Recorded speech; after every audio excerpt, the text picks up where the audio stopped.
Hello everyone, আসসালামু আলাইকুম। I hope আপনারা সবাই ভালো আছেন, সুস্থ আছেন। আজকে আমরা দেখাবো আপনাদেরকে কিভাবে একটি ডগের ম্যাগট ইনফেক্টেড হওয়ার পর আপনারা এটাকে ক্লিন করবেন কিংবা ম্যাগটটা কিভাবে মারবেন।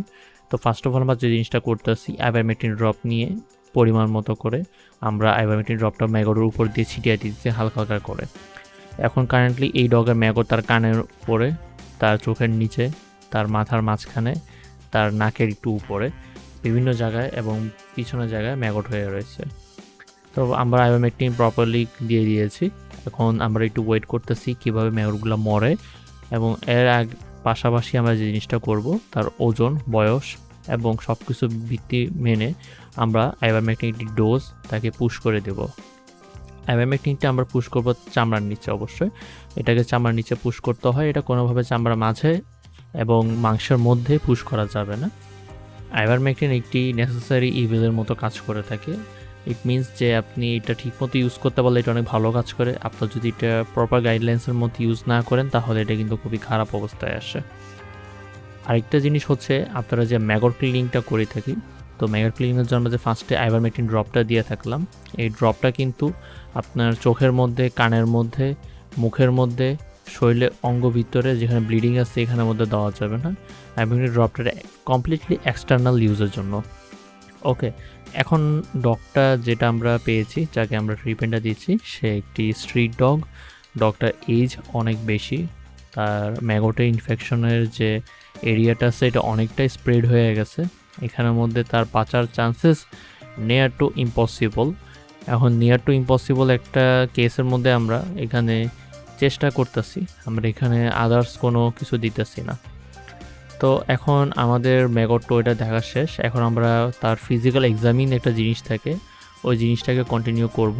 অর্থাৎ তার পুরো শরীরটাকে আমরা চেক করব যে এখানের মধ্যে আর কোনো সমস্যা কোনো কিছু আছে নাকি। তো আমরা যেহেতু অন্ধকারের মধ্যে কাজ করতেছি, আমরা ফ্ল্যাশ লাইট নিয়ে চেক করে দেখতেছি যে তার কানের ভিতরে অন্য কোনো জায়গায় খারাপভাবে ইনফেক্টেড হয়ে আছে নাকি। ম্যাগট ক্লিনিকের জন্য একটি ইম্পর্টেন্ট একটি ধাপ, যে আপনাকে অবশ্যই কনফার্ম করতে হবে যে অন্য কোনো জায়গায় ম্যাগট আছে নাকি। যদি দেখেন যে আপনার মিস যাচ্ছে কোনো জায়গায় ম্যাগট, তাহলে কিন্তু পরবর্তীতে আপনার ওই ম্যাগটটা, মিস যাওয়া ম্যাগটটা কিন্তু একটু ঝামেলা ক্রিয়েট করবে।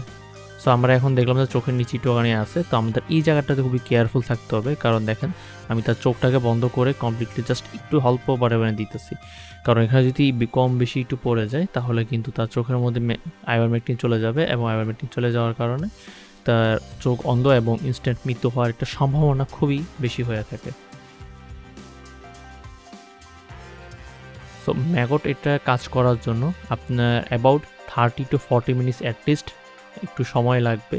এর আগে আপনারা এটাকে কোনোভাবে কিছু করতে পারবেন না। ম্যাগট জিনিসটা কিন্তু আপনাদের মাংসর মধ্যে খুবই শক্তভাবে আটকে থাকে। এটাকে যদি আপনি না মারেন তাহলে কিন্তু আপনি ম্যাগট টান দিলে সাথে মাংসপেশিও ছিঁড়ে চলে আসবে। সেক্ষেত্রে ম্যাগট মারাটা প্রয়োজন। সো যেহেতু এটা আবার স্ট্রিট অ্যানিমেলস, যেহেতু অন্য কেউ যাতে চিকিৎসা না দেয়, সেক্ষেত্রে আমরা একটু মার্কিংয়ের জন্য পটাশ কিংবা পিঙ্ক স্প্রে যেটা বলে থাকি এটা দিয়ে দিতেছি। সো যেটা বলছিলাম, তো ম্যাগটটা মরার জন্য আমরা তো ইউজুয়ালি অনেকে 30-40 মিনিটসের মধ্যে আমরা ক্লিনিং করা স্টার্ট করে দিই, বাট আমরা রেকমেন্ড করি অ্যাটলিস্ট 12 to 6 আওয়ার্স, মানে 6 থেকে 12 ঘন্টা পর্যন্ত ওয়েট করা। কারণ এতে হচ্ছে আপনার সকল ধরনের ম্যাগটসগুলো একদম কমপ্লিটলি মারা যাবে। সো আমরা যখন ক্লিন করতে যাবো ইজিলি অনেকটা ভালোভাবে ক্লিন করতে পারবো। অ্যান্ড এই ডগটার ক্ষেত্রেও সেম কাইন্ড অফ এরকমই হয়েছে। আমরা জাস্ট আইভারমেকটিন দিয়ে তাকে ছেড়ে দিয়েছি, পরবর্তীতে বাকি কাজগুলো করব।